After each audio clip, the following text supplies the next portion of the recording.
Haleluya, shalom semua. Puji nama Tuhan, haleluya, terima kasih. Oke, siang hari ini firman Tuhan bertemakan kemenangan karena iman. Saudara, hari-hari ini sadar dan tidak sadar kita terus diperhadapkan dengan yang namanya peperangan demi peperangan, saudara. Lewat setiap permasalahan, lewat setiap pergumulan. Tapi orang-orang yang menanti-nantikan Tuhan, orang-orang yang setia melakukan firman Tuhan, saudara, inilah kesempatan kita melihat kuasa dan kemuliaan Tuhan dinyatakan. Amin. Ya, saudara terkasih, bagaimana kita bisa mengalami kemenangan karena iman? Tentunya kita harus punya iman. Kalau nggak punya iman gimana, saudara? Ya. Karena iman itulah yang membuat kita mengalami yang ilahi. Ya, cara bagaimana kita mendapatkan benih iman? Yuk sama-sama kita buka Roma 10 ayat 17.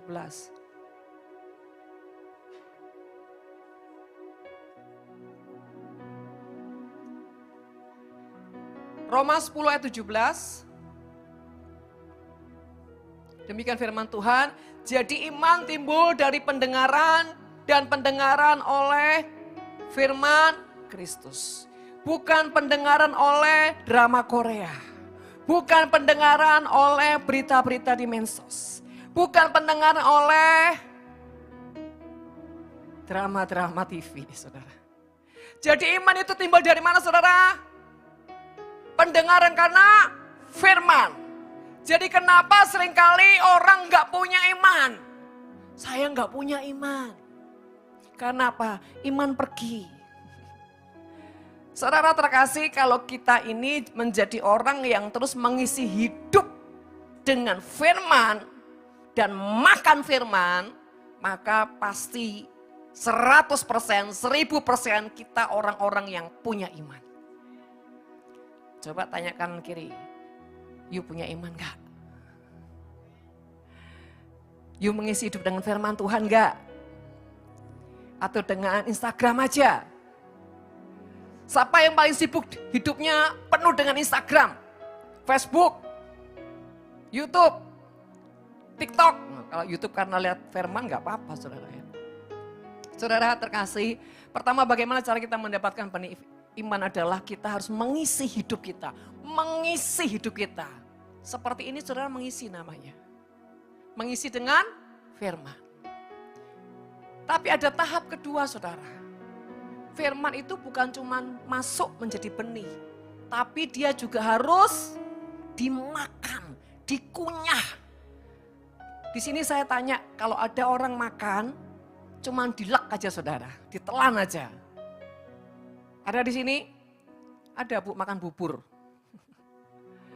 Kalau hidupmu makan selalu ditelan, berarti yang kau makan itu cuma bubur. Apa itu bubur? Firman yang cuma enak-enakan saja, cuma ngomong berkat, ngomong mujizat, itu langsung ditelan plek. Tapi kalau firman untuk orang-orang dewasa, firman itu nggak bisa cuma ditelan, dikunyah, dimamah, dinikmati. Oh saya kalau makan, Bu, 2 sendok langsung plek, langsung masuk, Bu. Bahkan ngunyah 3 kali langsung telan, Bu. Itu rakus namanya. Namanya makan itu dikunyah.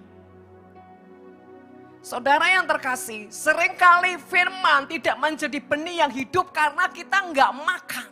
Karena kita nggak kunyah. Kita nggak menikmati, kita nggak mengecap. Wah, ini rasanya kalau rendang itu ciri khasnya di mana? Kalau sup ciri khasnya di mana? Makan firman yang keras itu ya, kalau ciri khas Bu Winda di mana? Paling gampar-gampar tempelin tusuk. Saudara terkasih, hidup ini harus diisi dengan firman. Karena biar bagaimanapun di roh itu juga punya kelaparan. Yang lapar bukan cuma di jasmani. Yang lapar bukan cuma di jiwa. Tapi di roh juga punya kelaparan. Orang-orang yang punya kelaparan di jiwa, dia selalu bawaannya apa, saudara? Melo, galau, sakit-sakit yang trauma, kepahitan, kebencian itu orang yang sakit di jiwanya. Dan kalau orang sakit di rohnya, itu gejalanya apa saudara? Gejalanya adalah orang yang buta dan tuli dengan kebenaran firman Tuhan. Kalau di roh saudara kita punya kelaparan, maka saudara kita nggak akan tahan menghadapi hidup ini. Kita akan gampang jatuh, kita akan gampang terpuruk, bahkan kita akan mudah meninggalkan Tuhan. Saudara, itu akibat kelaparan di roh. Nah, Bapak Ibu Saudara terkasih, kita harus punya benih yang namanya iman. Iman itu firman, firman itu adalah pribadi Tuhan. Artinya Yesus harus ada dalam kehidupan kita. Yesus harus lahir dalam kehidupan kita. Yesus harus semakin besar, kita semakin. Firman harus bertambah, bertumbuh, berbuah. Roh Tuhan harus bertumbuh, berbuah. Maka daging kita semakin kecil, bahkan semakin gak nampak. Yang benar itu seperti itu, saudara. Tapi banyak orang juga baca firman Tuhan, tapi hidupnya juga nggak berubah. Karena apa saudara? Firman cuma sebagai pengetahuan, firman cuma sebagai kebiasaan yang dia baca karena sebuah tugas, kewajiban, tapi bukan menjadi kebutuhan yang membuat dia makan dan mempunyai dampak. Bagaimana cara kita makan firman Tuhan? Merenungkan dan menghidupi firman. Bagaimana cara kita menghidupi firman? Mengandalkan Tuhan. Jangan kita ini sok tahu, sok ngerti. Oh, firman Tuhan saya ngerti. Langsung jalan sendiri tanpa tanya Tuhan. Apapun yang kau lakukan, kau harus tanya Tuhan, harus dipimpin oleh Tuhan. Mulai sekarang belajar hidup dipimpin oleh Tuhan. Apapun saudara, bahkan mau masak aja loh, tanya Tuhan, Tuhan hari ini masak apa ya? Gitu loh saudara. Ketika kau tanya Tuhan, kau mengandalkan Tuhan, apapun yang kau kerjakan, bahkan yang paling kecil, pasti jadi berkat. Tapi kalau kau nggak tanya Tuhan, hari ini masak apa? Masak kare. Orang buka gini, enggak selera. Tutup lagi saudara. Terus saudara gini, kurang ajar. Aku setengah masih masak. Nggak dimakan, nggak disentuh. Ayo siapa yang pernah ngalaman gitu? Banyak. Penghinaan itu namanya. Nggak menghargai. Tuhan bilang gini, jangan marah. Karena apa yang kau tabur kau tuai. Kok bisa Tuhan? Lah kok gak menghargai aku, gak tanya aku? Oh iya juga ya. Belajar tanya Tuhan. Apapun yang kau lakukan, tanya Tuhan. Ketika kau tanya Tuhan, hikmat Tuhan akan menuntunmu dan mengurapi apa yang kau kerjakan. Saudara terkasih, mari hidupkan firman. Karena hari-hari ini adalah hari yang jahat. Kalau kau tidak mengisi hidupmu dengan firman Tuhan, kau tidak membuat firman bertumbuh, berbuah, kau nggak akan kuat menghadapi hidup ini. Kau nggak akan kuat menghadapi goncangan demi goncangan. Saudara terkasih, di akhir zaman ini yang iblis hembuskan adalah roh kemalasan. Mau buka firman, niat-niat nih dalam hati. Nanti aku mau baca firman. Pokoknya anak-anakku sudah berangkat sekolah, suamiku berangkat kerja. Budal kabeh, aku tak buka Alkitab. Rencana boleh rencana. Tapi ujungnya tidak mengerjakan. Tadi sudah niat loh Bu. Tetangga telepon Bu, ngajak ngerumpi. Lah saya lupa Bu, niat firman Tuhan tadi. Tadi sudah niat loh Bu mau baca firman Tuhan Bu. Ada tamu datang Bu. Saudara terkasih, bahkan ketika tidak ada penghalang apapun, tiba-tiba moodnya sudah berubah. Tadi kok menggebu-gebu ya pengen baca firman Tuhan. Begitu lihat Alkitab, lah kok enek ya. Saudara terkasih, Kita harus belajar disiplin hari-hari ini. Mau nggak mau, suka nggak suka, baca firman Tuhan. Kalau engkau ingin menjadi orang yang tidak tergoncangkan. Kalau kau ingin menjadi orang yang lebih dari pemenang. Kalau kau ingin mengalami yang namanya supranatural Tuhan, kau harus hidup dengan firman Tuhan. Yang kedua saudara, pastikan pada dirimu apakah engkau yakin Yesus di dalammu. Kenapa seringkali kita bimbang, seringkali kita goyah? Pertama karena kita tidak ada firman Tuhan. Karena kita tidak pernah berfellowship dengan firman Tuhan. Kita tidak menghidupi firman Tuhan. Yang kedua, kenapa kau tidak yakin Yesus di dalammu? Mari kita baca 2 Korintus 13. 2 Korintus 13 ayat 5. Ujilah dirimu sendiri, apakah kamu tetap tegak di dalam iman. Selidiki dirimu, apakah kamu tidak yakin akan dirimu bahwa Kristus Yesus ada di dalam dirimu? Saudara terkasih, ujilah dirimu, apakah kamu tetap tegak di dalam iman.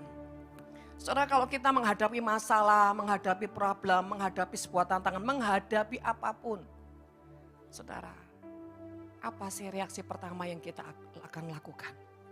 Apakah kita yakin kita bisa kuat menghadapi semua ini? Apakah kau yakin dengan dirimu? Kalau orang hidup dengan firman Tuhan, hidup bergaul dengan firman Tuhan, yakin seyakin-yakinnya. Karena apa? Karena Tuhan ada di dalam dirinya. Kedua, kenapa dia yakin? Karena dia tahu Tuhan yang izinkan skenario ini. Harus saya lewati, harus saya hadapi. Kalau dia bikin skenario, dia juga sediakan kemenangannya. Jadi saudara, kita hari-hari ini harus mengubah mindset kita yang membuat kita jadi orang yang lemah menjadi kuat. Hati-hati dengan caramu berpikir, menghadapi setiap masalah. Ketika karena kita salah mikir, maka yang di dalam ini akan mempengaruhi hasilnya. Makanya dikatakan, ujilah dirimu sendiri apakah kamu tetap tegak di dalam iman. Kembali lagi saudara terkasih, kalau engkau mengisi hidup manusia rohmu dengan firman, kau makan firman Tuhan, pasti kau yakin, kau kuat. Sekalipun saudara bukan berarti nggak ada air mata, ada air mata. Bahkan terkadang-kadang saudara ada yang namanya sudah give up, sudah nggak tahu mau buat apa. Tapi satu hal yang tidak bisa dipungkiri, di dalam hati ada kedamaian, ada ketenangan. Akibat apa? Akibat kau mengisi kehidupanmu dengan firman. Saudara, nanti kalau kita sudah pindah, doa malamnya berubah.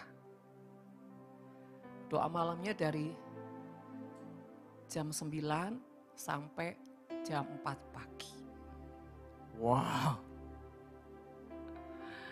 Saudara, hari-hari ini kalau kita nggak menghidupi penyembahan, kita nggak punya nafas saudara. Jalan satu-satunya menyentuh hati Tuhan, membuat Tuhan masgul adalah masuk dalam keintiman untuk menyembah Tuhan. Itu rahasia yang kau nggak boleh nggak tahu. Cara bagaimana menaklukkan hati Tuhan lewat sebuah penyembahan. Tapi yang penting saudara, dasar hatimu harus benar. Jangan membuat sebuah penyembahan untuk engkau hanya memuaskan kedaginganmu. Saudara, gelombang ini akan menggoncangkan dunia dalam 3 tahun ke depan ini. Tapi kita orang-orang yang punya keputusan melekat dengan hati Tuhan, justru kita akan dibedakan. Justru kegoncangan membuat kita punya kesempatan untuk membuktikan Yesus ada di dalam aku. Untuk mempunyai kesempatan untuk Tuhan bawa engkau naik. Karena apa? Di dalam dirimu ada kabut, ada bobot-bobot ilahi. Makanya saudara, jangan pernah berhenti bekerja keras di dalam Tuhan. Jangan berhenti mengejar Tuhan. Jangan berhenti mengejar firman-Nya. Karena ada saat waktunya kau nggak punya lagi waktu untuk mengisi abung panah di hatimu. Kau enggak punya lagi mengisi waktumu untuk apa? Kejar-kejar Tuhan. Kenapa? Udah waktunya tutup deadline. Waktunya apa? Kita mendemonstrasikan kuasa Tuhan. Bukan lagi ngisi. Ada waktunya kita diisi sama Tuhan. Dipersiapkan, direndam, diremukan, dimurnikan, dibentuk. Setelah semuanya, Tuhan bawa kita ke next level. Mendemonstrasikan kuasa Tuhan. Tapi orang-orang yang malas, pasti akan banyak alasan. Saudara, ujilah dirimu sendiri apakah kamu tetap tegak di dalam iman. Sekali lagi, kalau engkau hidup dengan firman Tuhan, engkau akan tetap tegak berdiri. Selidikilah dirimu, apakah kamu tidak yakin akan dirimu bahwa Kristus Yesus ada di dalam dirimu. Saudara, kalau kita selalu bergaul dengan Tuhan, kalau kita bergaul dengan firman, cara gimana sih kita bergaul dengan Tuhan? Ya bergaul dengan firman. Kita bergaul dengan Tuhan itu ketika kita bergaul dengan firman. Kita mengisi hidup kita dengan firman. Baca firman, menikmati. Jangan buru-buru. Ngerti nggak ngerti, nikmati. Kalimat demi kalimat, nikmati saja. Percayalah. Satu kali benih yang Tuhan tabur lewat kau taat. Itu akan bertumbuh. Memberikan sebuah pengertian. Jadi saudara terkasih, kita harus punya keyakinan, memastikan di hati kita bahwa kita tahu, kita yakin 1000% Yesus di dalam kita itu bukan karena kita sok-sokan merasa yakin. Itu harus ada sesuatu dasar, saudara. Bagaimana kau punya perkataan atau pengakuan kau yakin, kau enggak bergaul dengan firman kok. Kau enggak bergaul dengan Tuhan. Kau enggak pernah bergaul dalam penyembahan. Bagaimana kau yakin? Yang ada ketika kau ada masalah, kau goncang, kau lari sana, kau lari sini, kau teriak sana, kau teriak sini, dan ujungnya kau marah. Saudara, siapa kita? Bobot apa yang kita yang ada dalam diri kita, itu bisa terlihat saat kita mengalami kegoncangan. Saat kita mengalami kegoncangan, itu reaksi kita menandakan siapa kita. Dalam kegoncangan kita takut, kita gelisah.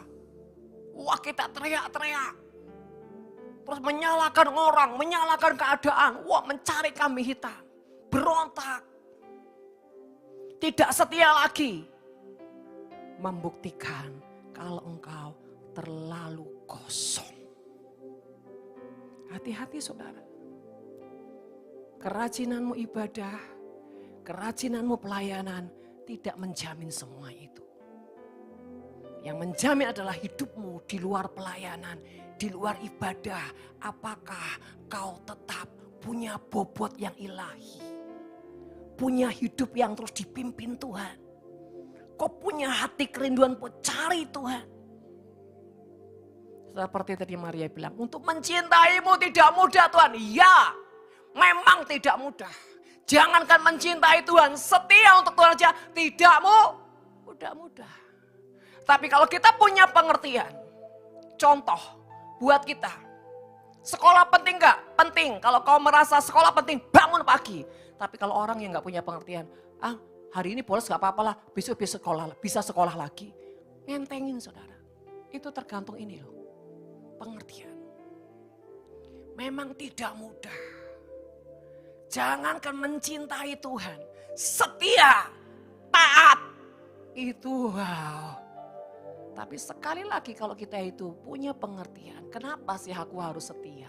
Kenapa aku harus taat? Kenapa aku harus kejar Tuhan? Karena aku tahu kesetiaanku, ketaatanku, pengejaranku dengan Tuhan, aku tahu ada kemuliaan yang besar.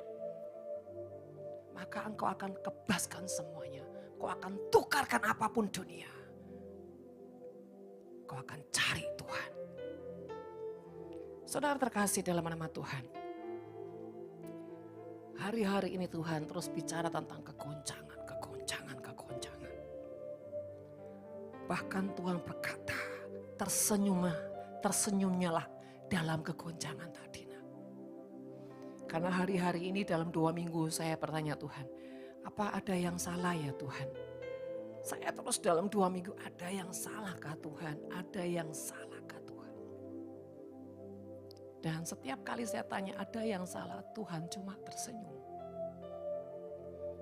Saudara terkasih, sampai titiknya dia menjawab, tidak, nak. Aku izinkan sebuah kegoncangan ini untuk sebuah perubahan. Saudara, bagaimana kita menghadapi kegoncangan dan kita tidak kaget, tidak syok.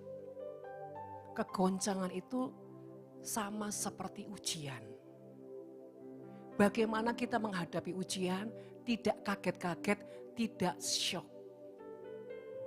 Kita harus rajin belajar. Bagaimana kita tidak kaget, kita tidak syok. Hidupmu harus penuh dengan firman. Harus punya hubungan dengan Tuhan. Jangan tambah liar, tambah keluyuran, tambah kelayapan. Tambah mencintai dusta, tambah mencintai dunia. Ngeri saudara.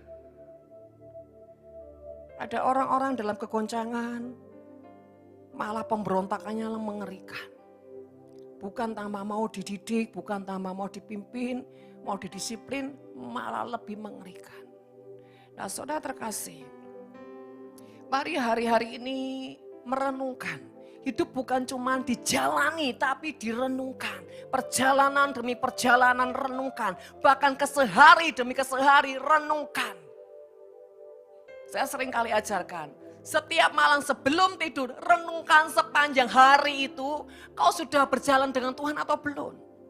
Kau melakukan apa yang Tuhan mau atau tidak? Seberapa persentase hidupmu ya lebih mengarah ke Tuhan atau lebih mengarah kepada dagingmu? Saudara, hidup ini setiap hari harus punya evaluasi, harus mengerti penyaringan. Supaya memastikan borok-borok saudara tidak bertambah banyak. Kalau ada kuman gak tambah numpuk kumannya. Terus cepat dibersihkan, dibereskan. Hidup ini harus setiap hari membereskan dengan Tuhan saudara. Ketika kau bangun pagi sudah beda. Jangan cuma ngeblak-blak. Pokoknya kan sudah doa bu. Ya doamu karena apa? Kau buat Tuhan supaya jadi security, jaga kau tidur. Bukannya kau mengucap syukur dan terus gimana Tuhan sepanjang hari ini. Paling enak ngobrol kalau mau tidur sama Tuhan. Di dalam hadirat Tuhan. Mau tidur, berdoa sambil ngobrol. Sepanjang hari gimana Tuhan. Selidiki aku, lihat hatiku, uji aku Tuhan. Buka saudara. Biarkan Tuhan bicara. Kalau ada hal-hal yang kau perlu evaluasi, perlu bereskan, perlu bertobat, cepat. Nah, sebab itu saudara terkasih, kalau engkau punya hubungan dengan Tuhan, kau pasti yakin Tuhan ada di dalammu. Tapi kalau kau tidak punya hubungan dengan Tuhan dan firman-Nya, kau pasti goncang. Kau pasti goncang saudara. Yang ketiga, akses menuju jalan iman. Akses menuju jalan iman. Matius 7 ayat 13. Matius 7 ayat 13 sampai 14. Demikian firman Tuhan, masuklah melalui pintu yang sesak itu. Karena lebarlah pintu dan luaslah jalan yang menuju kepada kebinasaan. Dan banyak orang yang masuk melaluinya. Saudara, masuklah melalui pintu yang sesak. Karena lebarlah pintu dan luaslah jalan menuju kepada. Dan banyak orang lebih suka jalan lebar apa jalan sempit? Kenapa? Aku bebas, bebas, bebas. Haleluya, tapi salah. Bebasnya itu salah. Bebasnya itu liar. Ini orang-orang yang gak suka didikan Tuhan. Tidak suka dididik Tuhan. Dan tidak suka nasihat Tuhan. Tidak suka tuntunan Tuhan.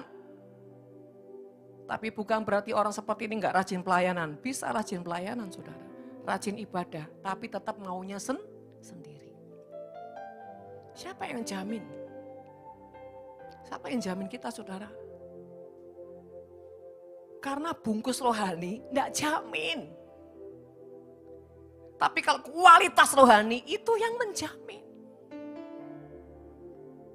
Saudara jangan jadi casing yang bagus, indah, wow. Tapi mesinnya bobrok, saudara. Hidup ini yang penting di dalamnya kita, bukan di luarnya kita. Kalau yang di dalam kita punya bobot, di luar pasti punya bobot. Tapi kalau cuma bagusmu di luar, supaya orang lihat kau indah, supaya engkau menjadi orang yang punya menarik simpati manusia. Sedangkan di dalammu penuh borok dan kerapuhan, ini ngeri, saudara. Makanya saya tadi katakan, bagaimana cara kita memfilter hidup. Setiap malam kalau kau mengucap syukur dengan Tuhan sebelum kau tidur, evaluasi hidup. Atau kau lagi nganggur-nganggur, diam-diam, renungkan, ngobrol sama Tuhan. Tuhan, setengah hari ini ya apa ya Tuhan hidupku? Menurut Tuhan gimana ya? Tuhan tuh paling suka, saudara, kalau diajak mengevaluasi kita. Karena apa? Tanda kita orang yang sungguh-sungguh pengen seperti Tuhan. Pengen dibersihkan, pengen disempurnakan. Bahkan dia tahu kita itu pengen gak lepas dari Tuhan. Karena apa, saudara? Begitu kita ada kotoran-kotoran, ya kita akan lama-lama terlepas dari Tuhan. Karena yang kudus gak bisa bersentuhan dengan yang kudis. Makanya pertobatan cuma main-main, ngeri, saudara. Pertobatan jangan main-main. Kalau kau memutuskan bertobat, bertobat. Jangan sebentar bertobat, sebentar kumat. Tobat kumat. Ngeri, saudara. Keputusan. Mau bertobat, bertobat. Masalah proses itu biasa, itu natural. Tidak masalah. Yang penting keputusanmu, komitmenmu mau berubah enggak? Mau enggak dibentuk Tuhan, dimurnikan mau enggak? Nah, saudara terkasih, juga dikatakan begini, saudara. Karena sesaklah pintu dan sempitlah jalan yang menuju kepada kehidupan. Dan sedikit orang yang mendapatinya. Tidak semua orang mau jalan yang sempit, sesak. Apa yang sesak, apa yang sempit, saudara? Kalau jalan Tuhan itu bukan jalan yang lebar. Jalannya sempit. Nunggu Tuhan. Kalau Tuhan belum kasih tanda-tanda, Tuhan belum deal, belum kasih jawaban, tunggu Tuhan. Menanti-nantikan Tuhan. Apa itu sesak? Secara manusia, Tuhan rasanya jantungku udah mau pedot. Baru mau toh, belum pedot. Belum Tuhan, tapi mau pedot. Itu sesak, saudara. Karena menanggung segala sesuatu. Mempertahankan iman. Mempertahankan kebenaran. Itu sesak pasti, saudara. Kenapa Tuhan izinkan kesesakan? Supaya di dalam kesesakan itu, Tuhan mau lihat reaksi yang keluar dari hatimu. Kalau hatimu itu tulus, hatimu murni, tidak ada dusta di antara kita. Kalau hatimu murni, hatimu tulus, tidak ada pemberontakan terselubung. Di akhir zaman ini banyak pemberontakan terselubung, saudara. Kelihatan secara manusia nggak ada masalah, tapi di dalamnya, gelombang geloranya. Gelora apa? Pemberontakan, teriakan yang dia tutup, saudara. Sebetulnya ya, kita mau nutup seperti apa? Teriakan kemarahan ini. Percuma, baunya keluar, saudara. Bisa nggak, saudara? Saudara untuk menutup baunya tikus mati atau apalah sampah. Seberapa kau tutup, ujungnya bau kok. Hidup ini jangan terbiasa menyimpan sampah, menyimpan kemunafikan, menyimpan kepalsuan. Capek, saudara. Hidup yang sungguh-sungguh aja capek ya, saudara. Nah itu gembol sampah, terus gendong kemana-mana, makanya mati, saudara. Kayak apa? Bahasa apa? Hah? Mbah Surip. Dia nyanyi tak gendong kemana, sambil rambutnya gimbal-gimbal. Sampah itu seperti rambut gimbal, saudara. Berat. Jangan kau gendong masalahmu. Tapi datang ke Tuhan untuk cari solusinya. Mari saudara, hidup ini harus selalu terbiasa. Suka yang asli, yang murni, yang apa adanya, bukan ada apanya. Jangan suka bikin teka-teki lah saudara. Ya, saya ini saya jujur ya, saya bukan bilang saya ini udah kebagusan. Enggak. Saya ini perlu banyak pertobatan. Perlu banyak pertobatan, harus banyak dirombak. Tapi kalau kita ini saudara ya, sedang proses berjalan menuju kepada kebenaran. Yang enggak benar digelontor enggak saudara? Digelontor. Yang palsu, yang gelap digelontor enggak? Digelontor. Walaupun ini masih proses, yang ketika semua yang enggak benar digelontor dan kita mengalami namanya kebenaran demi kebenaran, maka ketika kita dekat dengan orang yang tidak benar, tercium enggak? Tercium. Walaupun kita masih proses menuju pada kebenaran. Tapi karena berapa puluh persen sudah dibenarkan, ini sudah bersih. Begitu bersih, penciuman kita waras, berarti mencium sampah, tercium enggak? Tercium. Saudara, itulah kelebihan kalau kita itu hidup dalam firman Tuhan. Kita bisa mencium bau orang ini apa. Saudara terkasih, menuju pada jalan sempit itu kita menghadapi sesuatu itu tidak mudah. Bahkan seperti kayaknya nggak ada harapan. Bahkan sesak. Hati sesak dalam tekanan, menanti-nantikan Tuhan kapan ya Tuhan ujungnya Tuhan. Tapi memutuskan untuk tidak marah, bahkan tetap bersyukur. Ku percaya Kau Tuhan yang tak pernah gagal, menjadikanku lebih dari pemenang. Ku percaya Kau Tuhan yang tak pernah lalai menepati janji-janjimu. Ada satu rahasia yang Tuhan bukakan saudara. Dan ini fresh, baru ini detik ini. Ternyata kesesakan itu seperti bahan minyak yang diremas, diremukan, menghasilkan minyak. Itu bicara kekuatan Tuhan. Minyak bicara pengurapan, bicara kekudusan, bicara perkenanan. Minyak bicara otoritas. Dalam ketika kau mengalami kesesakan dan ketika kau memilih untuk terus bersyukur, bahkan kau menyembah Tuhan, engkau melahirkan perasan minyak. Saudara, ada beberapa minyak. Ada minyak untuk mengobati, ada minyak untuk pengurapan, otoritas kuasa. Ada minyak untuk keharuman, bicara kemuliaan Tuhan. Dan minyak itu saudara punya nilai-nilai tersendiri. Ketika kau dalam kesesakan, kau tetap bersyukur, kau tetap percaya, kau tetap memutuskan menantikan Tuhan, kau tetap menyembah Tuhan, itu minyak. Di dalam kesendirianmu dengan Tuhan, kau punya keputusan terus dan terus. Apa itu anggur? Ketika Tuhan mau kau lakukan terus, berbuat kebaikan, terus nabur seperti yang Tuhan mau, terus dan terus. Firman Tuhan, jangan berhenti melakukan kebaikan, tapi harus dituntun Tuhan. Jangan kebaikan ngawur. Kebaikan ngawur apa saudara?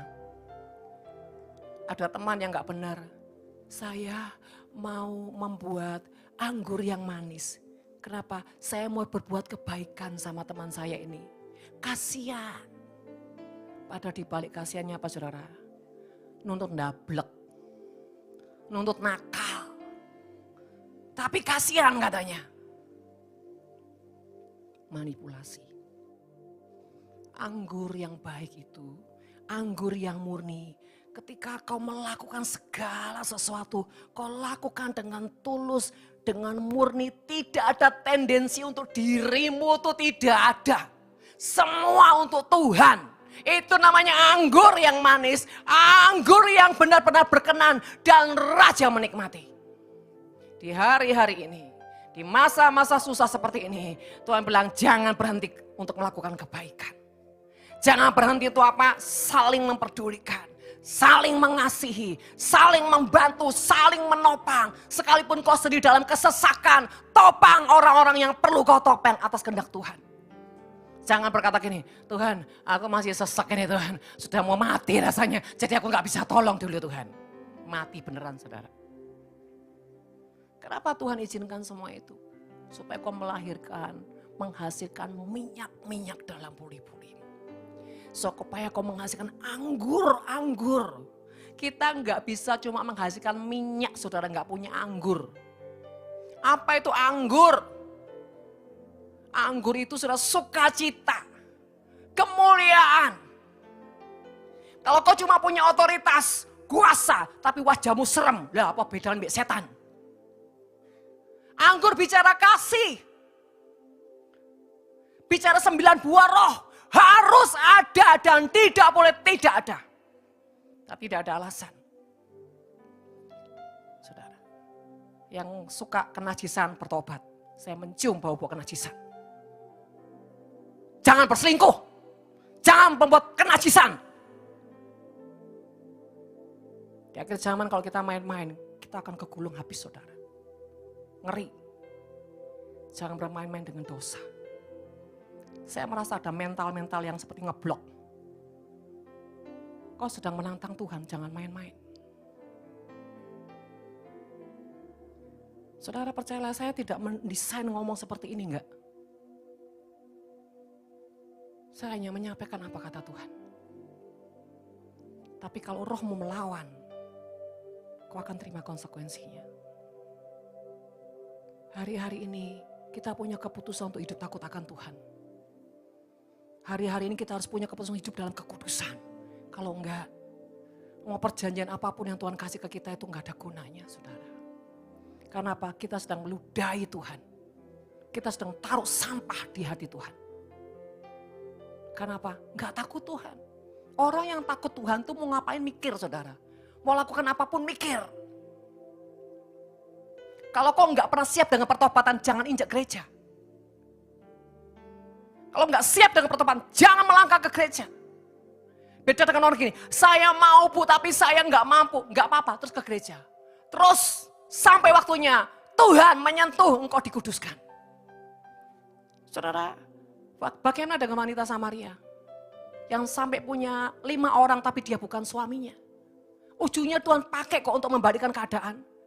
Menjadi wanita yang mulia, wanita berzina, berdosa. Tuhan balikan menjadi apa? Wanita yang membawa keselamatan. Kota Samaria. Artinya gini saudara. Oke, kau boleh orang yang punya kelemahan. Kau boleh orang yang sedang berdosa. Tapi jangan tinggal di dalam dosa. Jangan tinggal di dalam dosa. Yang masih suka pornografi, bertobat matanya daripada diculuk sama setan.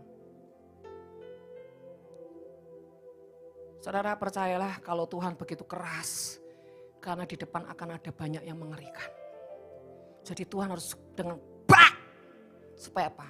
Lebih baik kamu sakit di tanganku nak, daripada kamu di luar nanti, kamu binasa. Saudara tahu, boleh setiap hari saya ini ya, chatting dengan orang-orang yang sangat mengerikan dalam kejatuhan. Benar-benar mengerikan. Sampai saya tuh sampai gak bisa nafas tuh. Tuhan, kasihan sekali, ngeri sekali. Karena saudara kalau sudah tahu ya saudara, benar-benar keadaan sekarang ini. Kejatuhan-kejatuhan manusia bukan cuma orang jemaat, bukan cuma jemaat, hamba-hamba Tuhan yang benar-benar diurapi saudara. jatuh.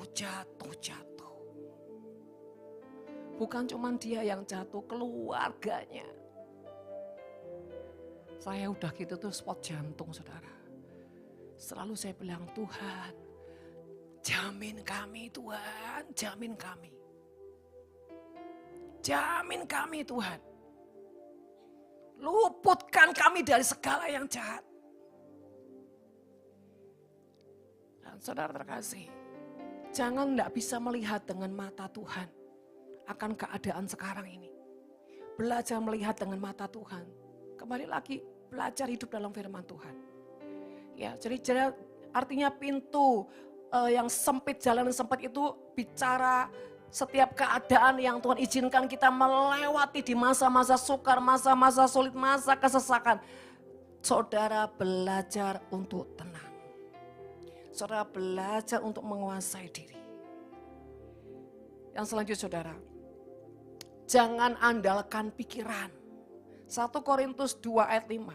Orang yang hidup dalam firman Tuhan itu enggak boleh terlalu mengandalkan pikiran. Supaya iman kamu jangan bergantung kepada hikmat manusia, tetapi kepada kekuatan Allah. Jangan pakai kebenaran diri, jangan kata orang, tapi bagaimana kau mengandalkan kekuatan Tuhan. Sebab itu saudara terkasih, saya paling gak suka orang yang terus dikit-dikit hamba Tuhan, dikit-dikit hamba Tuhan. Jangan, hamba Tuhan itu juga manusia biasa.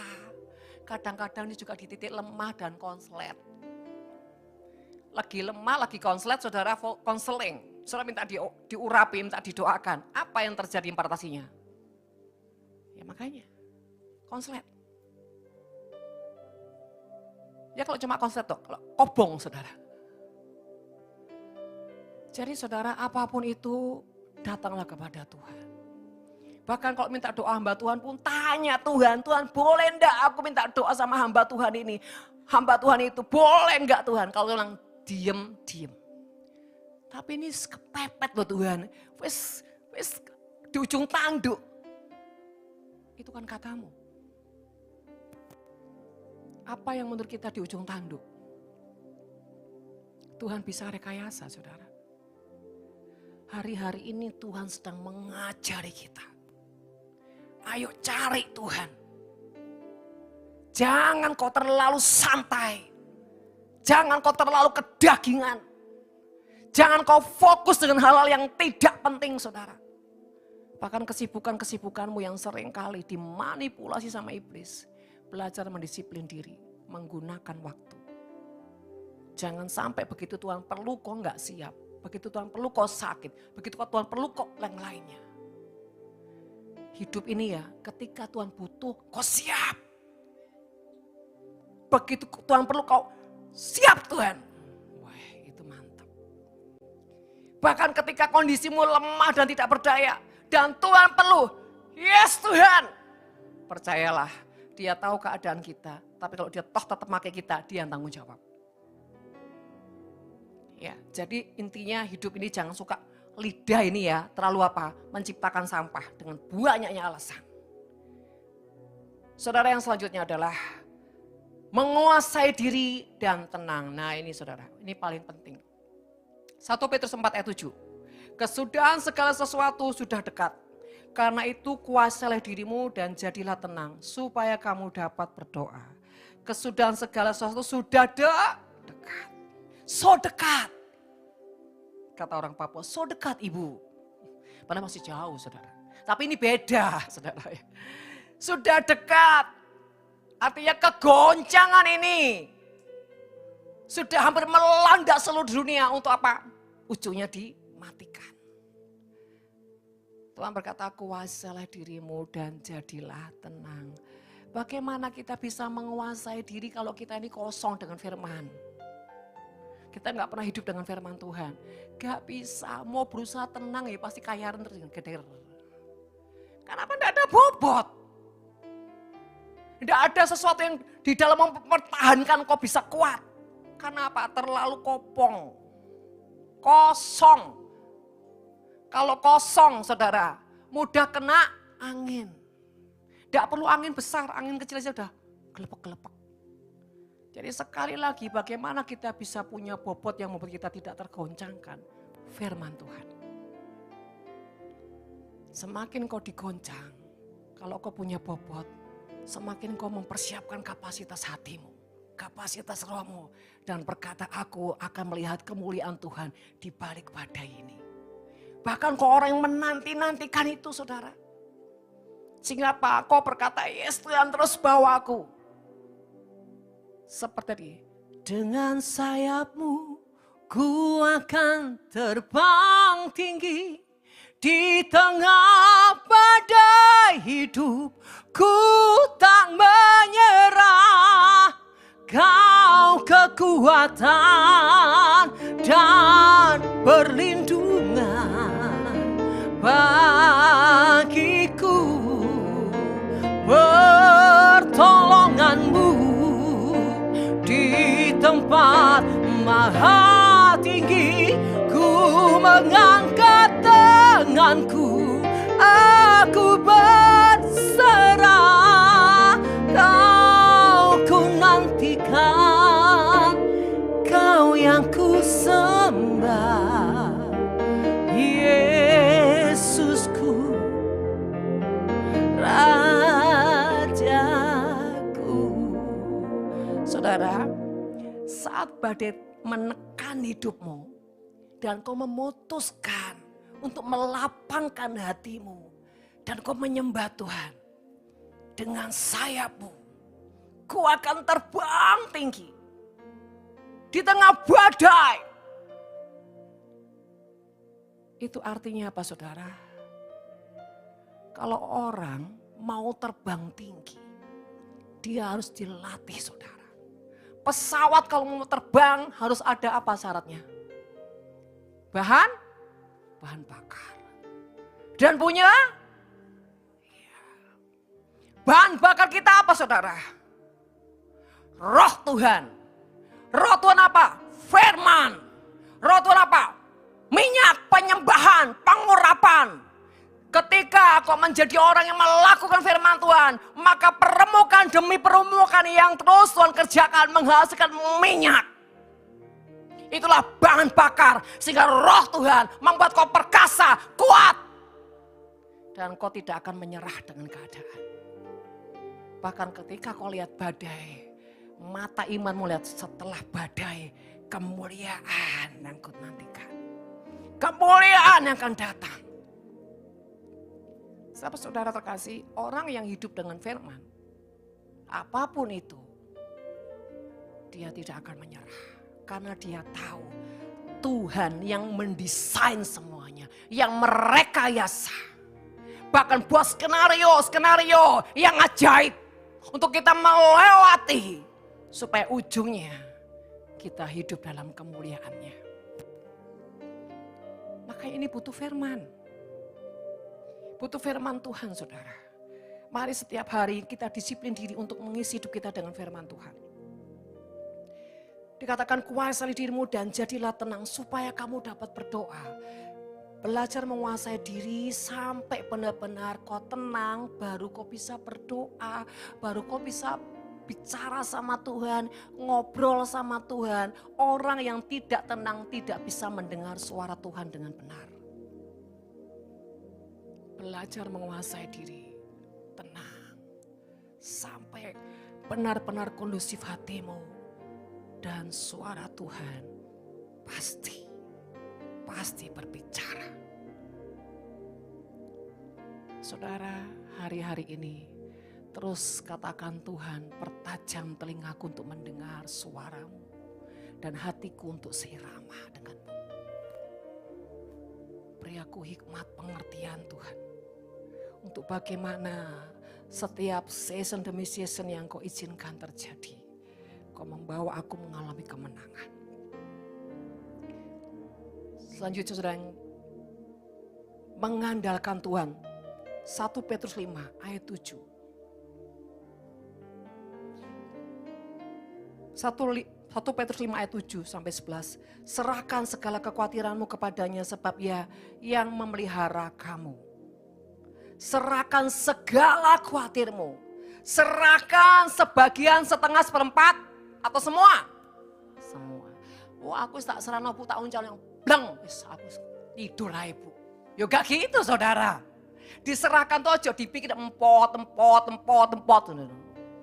Namanya diserahkan tuh diletakkan Tuhan. Aku enggak tahu caranya apa ini Tuhan. Wes aku menyerahkan.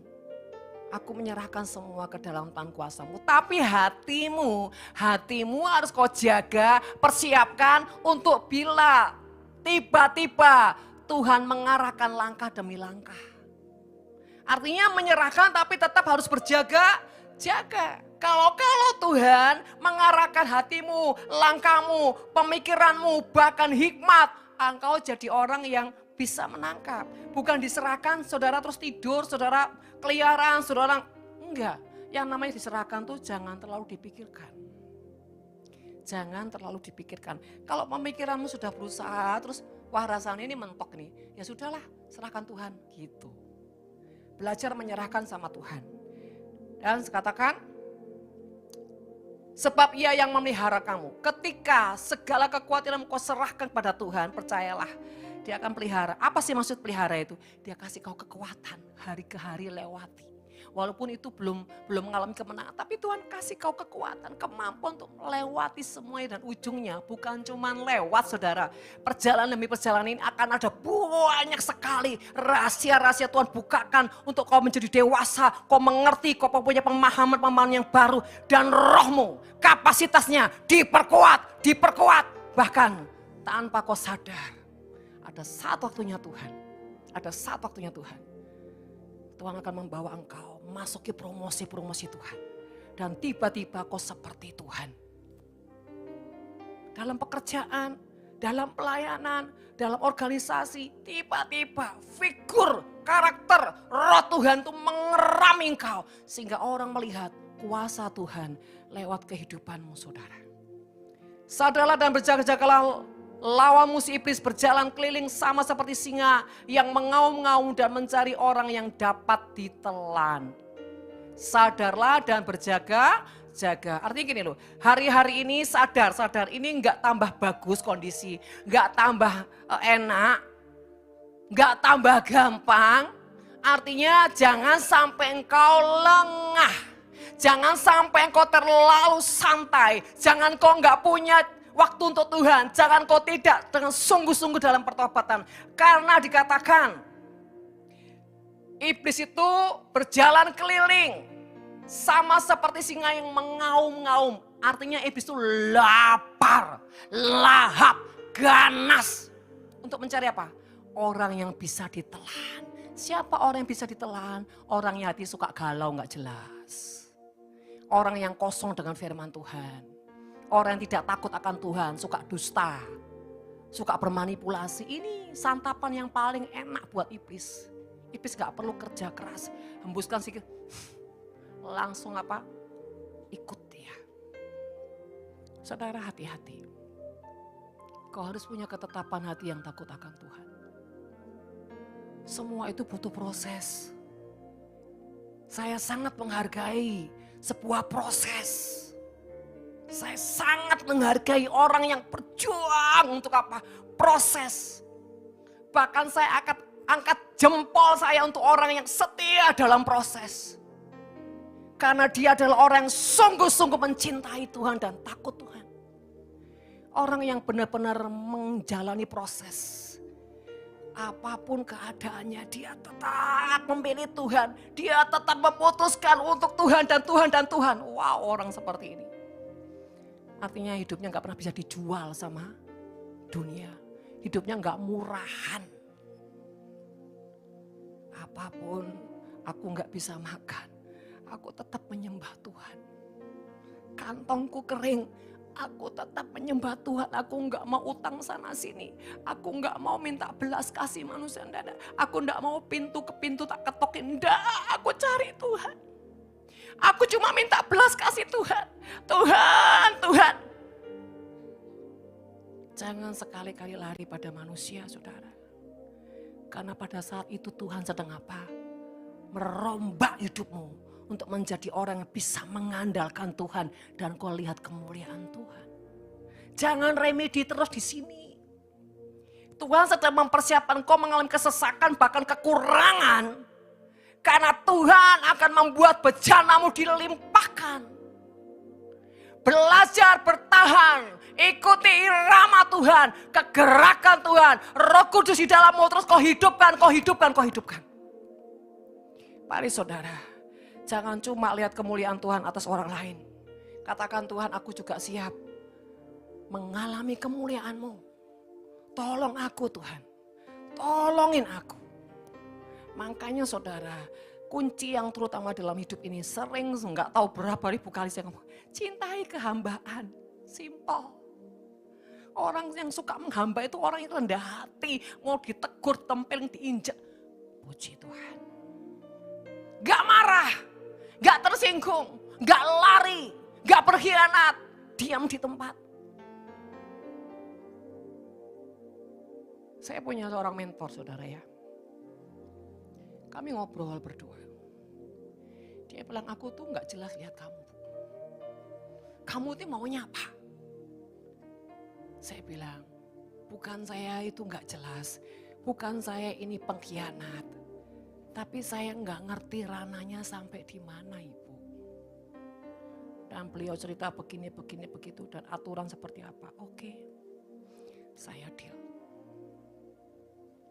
Dan saya ngomong hati ke hati.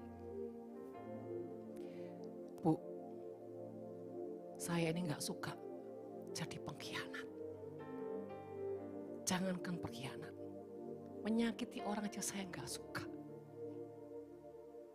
Saya bilang, kedua, kalau saya sudah komitmen dengan sesuatu, kepala saya kasihkan Bu.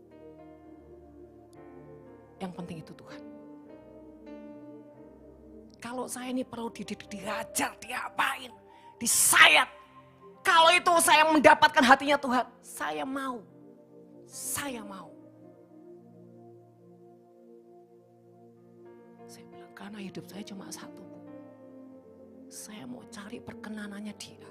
Tidak ada yang lain. Jadi untuk mendapatkan hatinya Dia, saya harus melewati Ibu. Saya siap.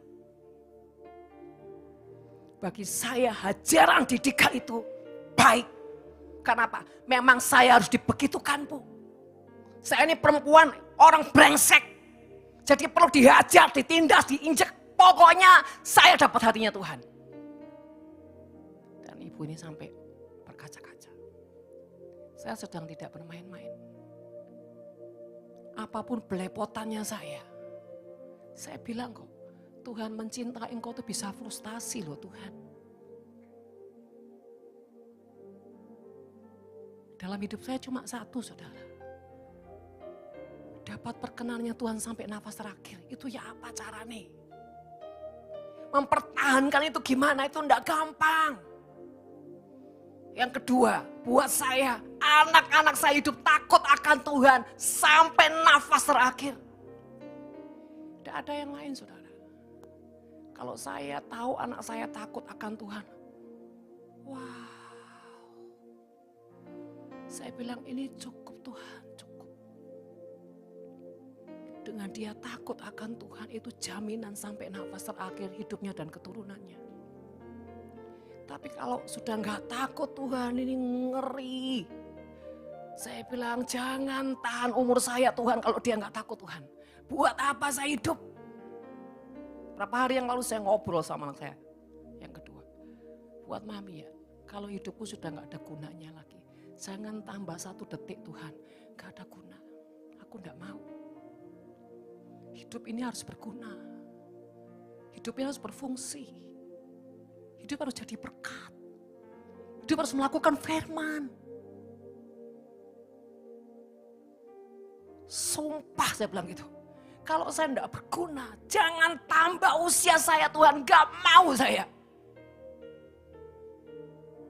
Bukan saya sok-sokan saudara, bukan. Saya orang yang gak pernah takut dengan apapun. Jadi buat saya, hidup itu kesempatan. Kadang dalam kondisi yang gak ada apa-apa, semuanya kosong habis.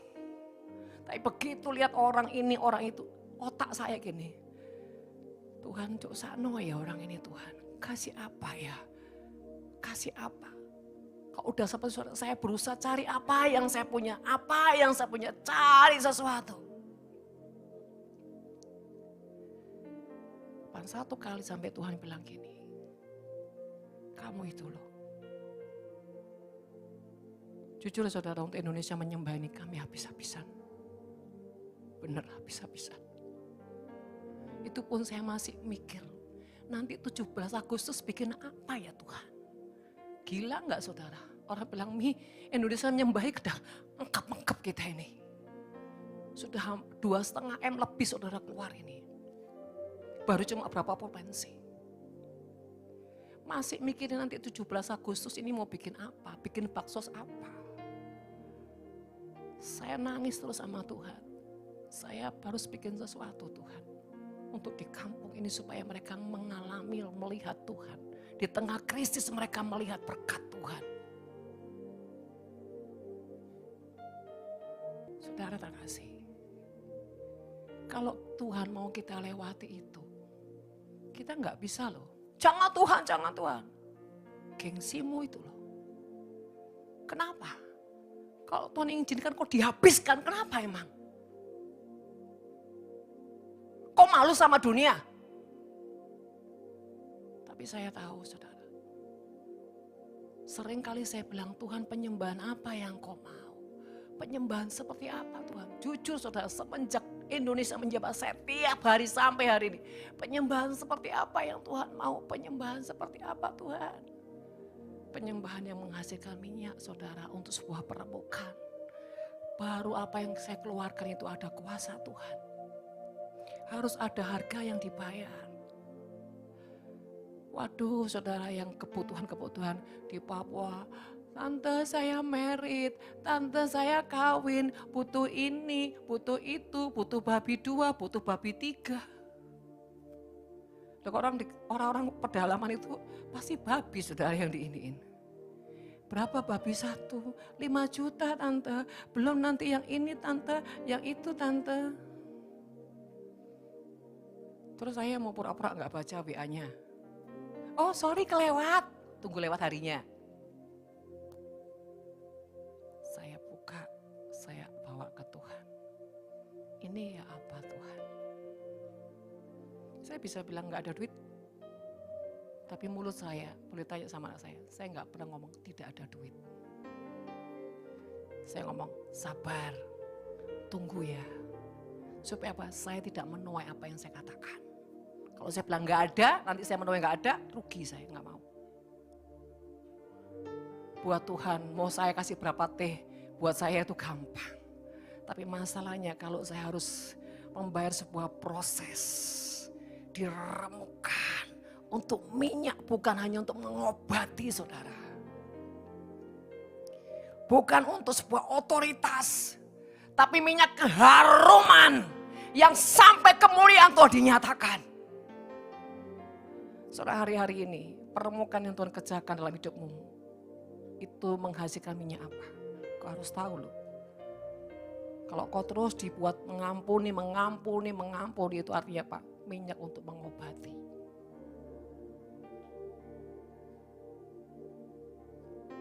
Kalau Tuhan membawa engkau terus kerelaan demi kerelaan meletakkan ini dan itu minyak otoritas. Tapi kalau sampai mau dibak, itu keharuman. Demikian juga anggur. Anggur itu macam-macam saudara. Anggur yang kau persembahkan untuk raja itu apa? Next nanti kita akan bahas di situ. Jadi saudara kasih, sikapmu hari-hari ini akan menentukan perkenanan dan kemenangan yang dari Tuhan. Jangan sampai kau teriak-teriak. Jangan kau sampai lari sana lari sini. Duduk tenang, tanya Tuhan, solusinya apa Tuhan.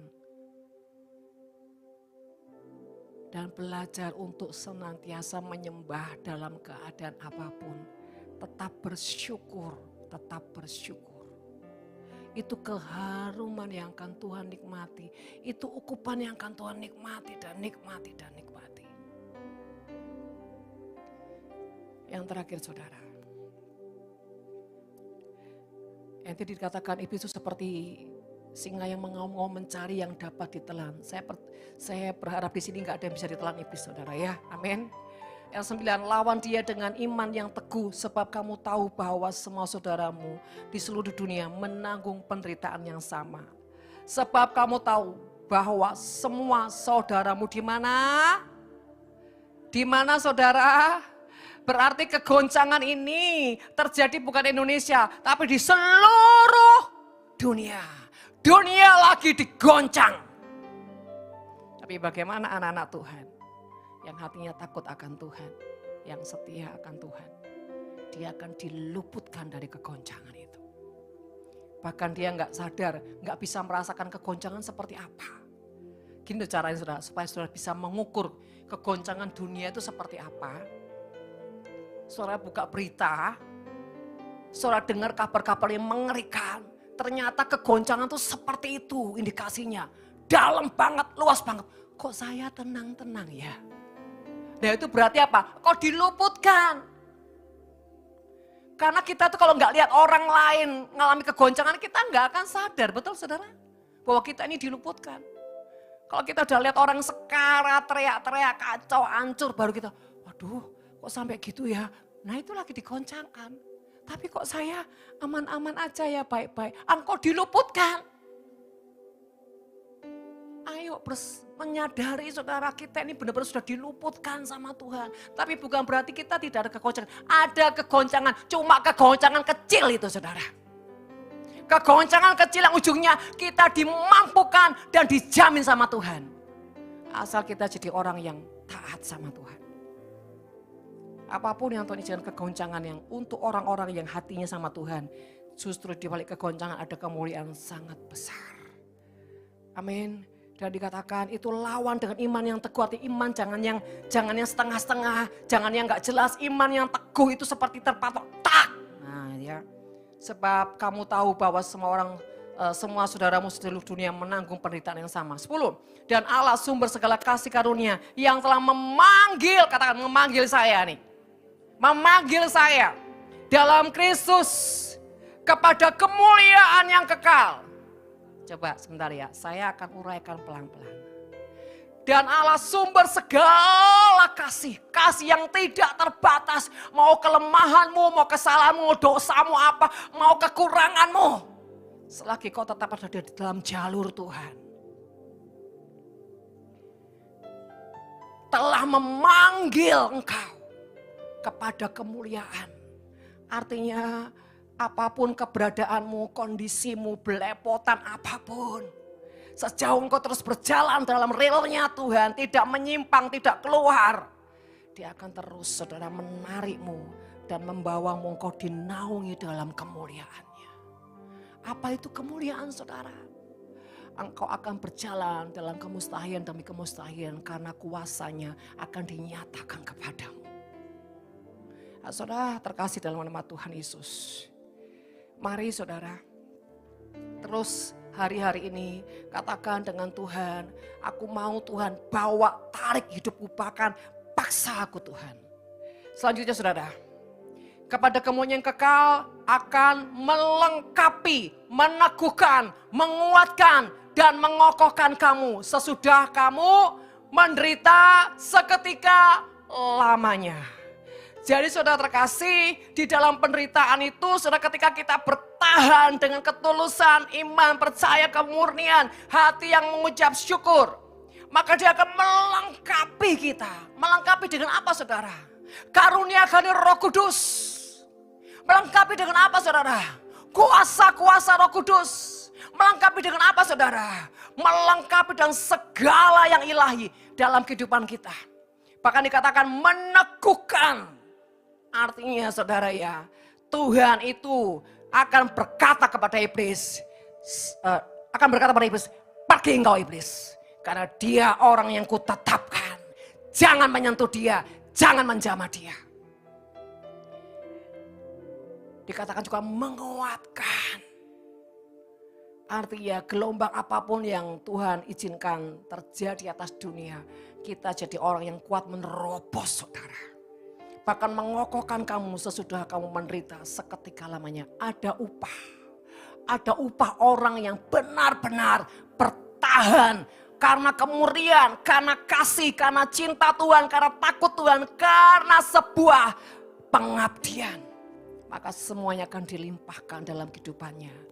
11, ialah yang punya kuasa sampai selama-lamanya. Artinya apapun di bumi dan di surga itu punya Dia. Jadi kita tidak perlu takut, tidak perlu khawatir saudara. Mari tutup Alkitab kita saudara.